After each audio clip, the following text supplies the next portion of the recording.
Hello बच्चों, आप सभी का सीधा प्रयास में एक बार फिर से स्वागत है। आज हम क्या पढ़ने जा रहे हैं? क्लास 10। ठीक है, क्लास 10 में क्या पढ़ेंगे? लाइट चैप्टर पढ़ेंगे। लाइट चैप्टर क्यों पढ़ रहे हैं? क्योंकि ये बहुत ही मोस्ट डिमांडिंग चैप्टर है। सीबीएसई बोर्ड में यहाँ से क्वेश्चन भर भर के पूछा जाता है। ऑब्वियस सी बात है कि अब बोर्ड का एग्जाम आने वाला है, जैसा कि आप लोग नोटिफिकेशन देख रहे होंगे सीबीएसई का। तो क्यों ना हम इस चैप्टर में पूरा अपना कमांड कर ले। ठीक है, चलिए यहाँ पे क्या है, कुछ हैंड रिटेन नोट से मेरे द्वारा, चलिए पढ़ते हैं। ठीक है, बेसिकली जो है क्लास 10 का जो सिलेबस में क्या है, लाइट पढ़ना है। और लाइट में क्या है, दो पार्ट्स पढ़ना है। क्या है? एक क्या है, रिफ्रैक्शन है, दूसरा क्या है, रिफ्लेक्शन है। क्लियर है? लाइट में बेसिकली हमें दो पढ़ना है, एक क्या है, रिफ्रैक्शन है, दूसरा क्या है, रिफ्लेक्शन है। ठीक है, लेकिन उससे पहले क्या है, अपनी बेसिक नॉलेज के लिए हम लोग क्या जान देंगे, लाइट के ऊपर जो भी इस लाइट का प्रॉपर्टी है थोड़ा सा हम लोग एक ब्रीफ इंट्रोडक्शन ले लेते हैं। ठीक है, क्योंकि ऑब्वियस सी बात है कि लाइट जब पढ़ रहे हैं तो उसके बारे में हमें मालूम बिल्कुल होना चाहिए। चलिए, जैसा कि यहाँ पे देखेंगे क्या लिखा है, लाइट। लाइट के बारे में फर्स्ट ऑफ ऑल हम लोग क्या जानते हैं, ये तो पहले से भी जानते थे। क्या बोला गया कि light is a form of energy. Light is a form of energy. और एनर्जी के बारे में हम लोग क्या जानते हैं, energy can transfer into others form of energy. Energy can transfer into others form of energy. इसका हम लोग एक जीता जागता एग्जांपल क्या देखते हैं, पेड़ पौधा देखते हैं। आप क्या करना है, पेड़ पौधा अपने जो खाना बनाते हैं, खाना बनाता है फोटोसिंथेसिस के द्वारा, वो क्या करता है, लाइट से एनर्जी देता है। और अच्छा एक बताओ, हम लोग क्या करते हैं, लाइट से एनर्जी नहीं लेते हैं? बिल्कुल लेते हैं। तब वो लाइट से एनर्जी देकर क्या करता है, वो अपना फूड प्रिपेयर करता है। तो वहां पे उसका एनर्जी का ट्रांसफॉर्म हुआ कि नहीं हुआ? बिल्कुल हुआ। तो यही तो बात बोल रहा है कि light is a form of energy can be transferred into others form of energy. कोई दिक्कत वाली बात नहीं है।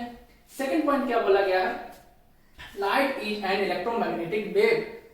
लाइट इज एन इलेक्ट्रो, यहां देखिए, light is an electromagnetic wave. और इसे क्या बोला गया है, ट्रांसवर्स वेव। ठीक है, जैसा कि क्लास 9th में, अगर सीबीएसई में है, क्लास 9th में पढ़े होंगे कि ट्रांसवर्स वेव क्या होता है। साउंड में पढ़ते हैं हम लोग चैप्टर, लॉन्गिट्यूडनल वेव पढ़ते हैं, ट्रांसवर्स वेव पढ़ते हैं। ठीक है, अगर प्रॉब्लम होगा तो बता दीजिएगा।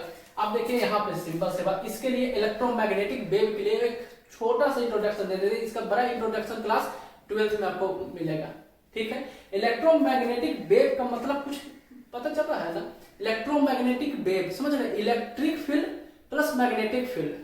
Electric field comes together with magnetic field. जब दोनों साथ में मिल जाता है, ये क्या है, दोनों का मिक्सचर है। अगर इसको ब्रेक करते हैं इलेक्ट्रोमैग्नेटिक वेव को, तो क्या निकल के आएगा, electric field plus magnetic field.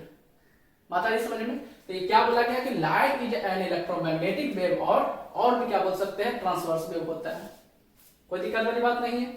Next point में क्या बोला गया कि light does not need any medium to travel from one medium to another medium. अब एक यहाँ पे देखिए क्या बात बोला गया कि लाइट को ट्रैवल करने के लिए किसी मीडियम की आवश्यकता नहीं है।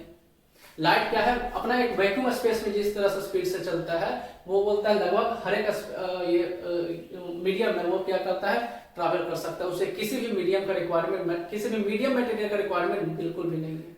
ठीक है, क्यों ऐसा बात बोला गया है, क्योंकि वहां पे क्या बोला गया है, एक्सपेरिमेंटली क्या बोला गया है, स्पीड ऑफ लाइट क्या होता है, 3 × 10⁸ मीटर पर सेकेंड इन वैक्यूम। वहां से आपको एक्सपेरिमेंटली उसको कांस्टेंट माना गया।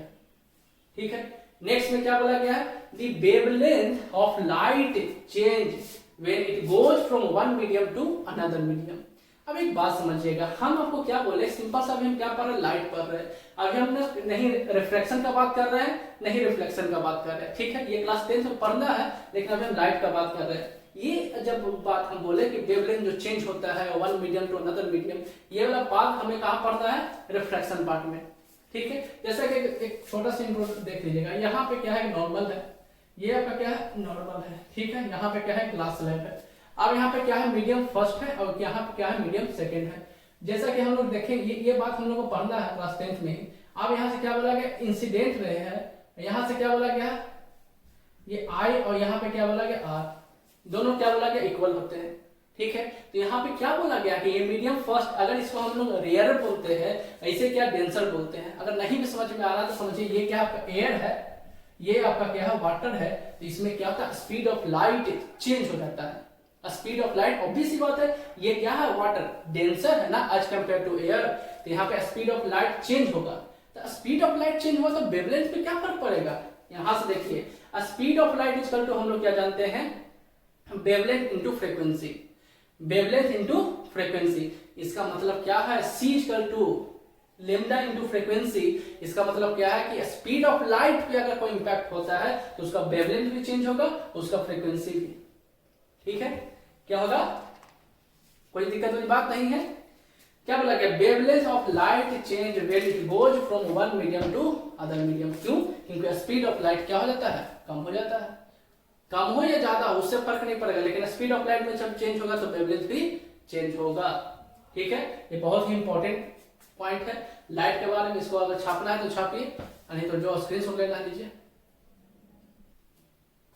चलिए, और नेक्स्ट पॉइंट में हम लोग क्या देखते हैं, आप देखिएगा ये सब जो भी बातें अभी पढ़ रहे हैं हम लोग, बहुत ही मोस्ट पॉपुलर इस पे क्वेश्चन बनाया जाता है। ठीक है, अब देखिए सिंपल से एक क्वेश्चन पूछा जाता है कि why does light follow straight path. जैसे यहाँ पे क्या बोला गया, light travel in straight path, light travel in a straight path and this is known as rectilinear propagation of the light. ये वाला क्वेश्चन बहुत ही फेमस है, बहुत बार क्लास टीचर, ये बहुत सारा बच्चे का एक क्यूरी रहता है क्या कि rectilinear propagation of light, rectilinear propagation of light, that means what, light क्यों स्ट्रेट पाथ को फॉलो करता है।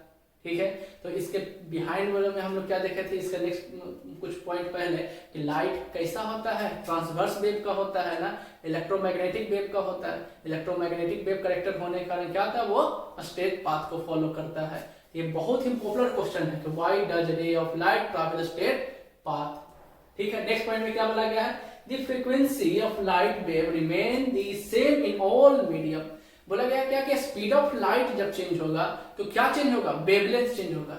ठीक है, उसका फ्रीक्वेंसी में कोई चेंजिंग नहीं आता है। क्या भी हम लोग पढ़े थे, सी क्या है, C speed of light, C क्या, speed of light equal to क्या होता है, लेमडा इंटू फ्रीक्वेंसी। लेमडा क्या है, आपका वेवलेंथ है। तो यहाँ पे हम लोग क्या देखनी है, फ्रीक्वेंसी क्या बोला गया, कांस्टेंट बोला गया है। क्या, तो रेशियो, किसका ratio, speed of light by wavelength का रेशियो क्या बोला गया है, इक्वल टू क्या है, फ्रीक्वेंसी। फ्रीक्वेंसी उस कंडीशन में क्या होगा, कांस्टेंट होता है।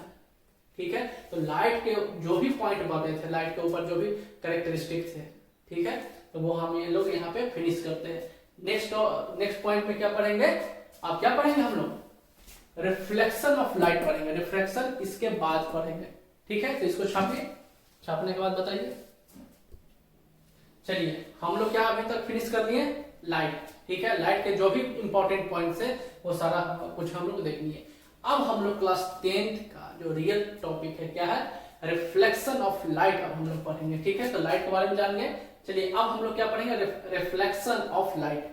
ठीक है, क्या पढ़ेंगे अभी हम, रिफ्लेक्शन ऑफ लाइट। रिफ्लेक्शन इसके बाद में पढ़ेंगे। अब सिंपल सी बात, एक बात समझिएगा, यहाँ पे क्या बोला गया, देखिएगा यहाँ से, ये एक क्या है, प्लेन मिरर है, पॉलिश सरफेस है, शाइनिंग सरफेस है, कुछ भी है। यहाँ पे देखिएगा क्या बोला गया है, यहाँ से सोर्सेस ऑफ लाइट है, मान लेते हैं आप क्या है, सोर्सेस ऑफ लाइट है। तो सोर्सेस ऑफ लाइट क्या करता है, एक लाइन, कौन सा लाइन, ऑब्वियस बात है, सोर्सेस ऑफ लाइट से क्या है, इंसिडेंट रहेगा। ये क्या बोला गया है, वापस जाता है, इसे क्या बोला गया, रिफ्लेक्टेड रे बोला गया है। अब यहाँ पे क्या बोला गया है, समझिएगा, ये जब हम एक प्लेन मिरर या कोई भी सरफेस लिए हैं तो ये जो मीडियम है ना, ये मीडियम फर्स्ट है, ये क्या है, मीडियम सेकंड है। ठीक है, तो क्या बोला गया है, यहाँ देखिएगा, the phenomenon of bouncing back, the phenomenon of bouncing, यहाँ पे the phenomenon of bouncing back of light, किसका हो रहा है, ऑफ लाइट बोलिए या रे बोलिए, the phenomenon of bouncing back of light into the same medium, into the same medium. यहाँ पे देखिए जो मीडियम है, ये मीडियम चेंज नहीं ना किया है, यहाँ से जो इंसिडेंस आया है और इसी मीडियम में वो क्या हो गया, बाउंसिंग बैक हो गया। तो सिंपल से हम क्या जानेंगे, the phenomenon of bouncing back of light in the same medium by the smooth surface या पॉलिश सरफेस। अब यहाँ पे जो एंगल आर है, यहाँ पे क्या है, एंगल आई है। ये कौन सा लाइन है, लाइन ऑफ इंसिडेंस है। ये कौन सा लाइन है, लाइन ऑफ रिफ्लेक्टेड है। कोई प्रॉब्लम बात नहीं, सेम मीडियम में बाउंसिंग बैक हुआ। तो हम लोग क्या पढ़े, रिफ्लेक्शन ऑफ लाइट में क्या जानेंगे, the phenomenon of bouncing back of light in the same medium through the polished surface, smooth surface, plane mirror, जो भी हो। बात क्लियर सी बात है, ठीक है, यहाँ पे कोई प्रॉब्लम वाली बात बिल्कुल भी नहीं है। चलिए इसको लिखते हैं। अब इसमें आप लॉज ऑफ रिफ्लेक्शन पढ़ते हैं, नेक्स्ट पॉइंट। चलिए अब नेक्स्ट पॉइंट हम लोग क्या देखते हैं, लॉज ऑफ, क्या है, लॉज ऑफ रिफ्लेक्शन है। ठीक है, लॉज ऑफ रिफ्लेक्शन में देखिए अभी हम लोग क्या देखें, अभी ये फिगर वही फिगर है, इसमें हम लोग क्या देखें कि ये क्या है, लाइन ऑफ इंसिडेंस है। ठीक है, ये क्या है आपका, लाइन ऑफ रिफ्लेक्शन है। ठीक है, और लाइन ऑफ इंसिडेंस और लाइन ऑफ रिफ्लेक्शन में क्या है, क्या बोला गया है कि जो एंगल ऑफ इंसिडेंस होगा वही एंगल ऑफ रिफ्लेक्शन होगा। ठीक है, जो एंगल ऑफ इंसिडेंस होगा वही होगा एंगल ऑफ रिफ्लेक्शन होगा।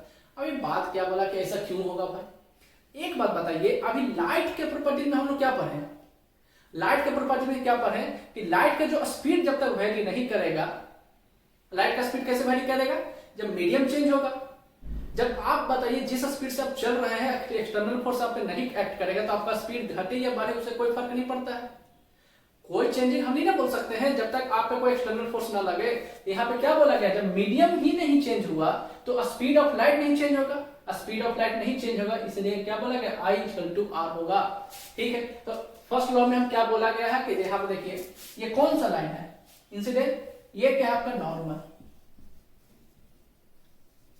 यहाँ पे क्या है इंसिडेंट, यहाँ पे क्या है रिफ्लेक्टेड। अब यहाँ पे क्या बोला गया, नॉर्मल, तीनों कहां पे लाई कर रहा है, एट अ सिंगल पॉइंट। क्या बोला गया, the incident ray, the reflected ray and the normal at a single point, lie at a single point. ठीक है, सेकंड लॉ में क्या बोला गया है, the angle of reflection, angle of reflection is always equal to angle of incidence.